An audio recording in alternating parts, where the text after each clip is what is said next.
Welcome to Tech Tip Tuesday. I'm Allison Rogers, Instructional Technology Specialist here at RISA, and today's Tech Tip Tuesday is going to focus on how to utilize keyboard shortcuts to improve your efficiency and workflow. The first shortcut is Ctrl Shift V, and this allows you to paste text without formatting.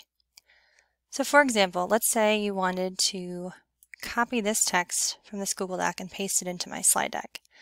Notice that this font is Arial.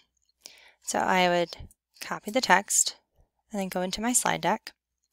And you notice in my slide deck, the font is Georgia. So normally I would just push Ctrl V, but you'll notice that my font's now mismatched. This probably happened to you where you paste things in and you want it all to be consistent. So instead, you're going to hit Ctrl Shift V, and you'll notice that the fonts now match when you paste them in. The next shortcut is Ctrl Z, which is undo. So for example, let's say I want to paste something into my Google Doc, and let's say I forget to hold on Ctrl Shift V, so I just hit Ctrl V, and I notice that my fonts don't match, so I could just simply hit Ctrl Z, and it undoes that function.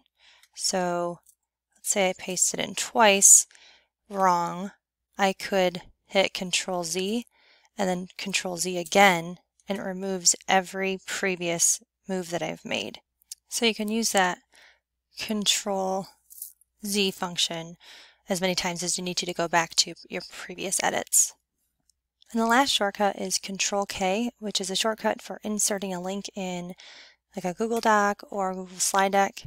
So for example, if I wanted to grab this link and insert it into my slide deck, instead of going to the link button or right-clicking, I can just simply hit Ctrl K, and it will automatically pop up that link option. I can paste in my link, add my text, and hit apply, and there is my link. So that's it for today's Tech Tip Tuesday. If you have an idea, question, or suggestion for a Tech Tip Tuesday topic, email me and your idea may be featured in a future training or Tech Tip Tuesday blast.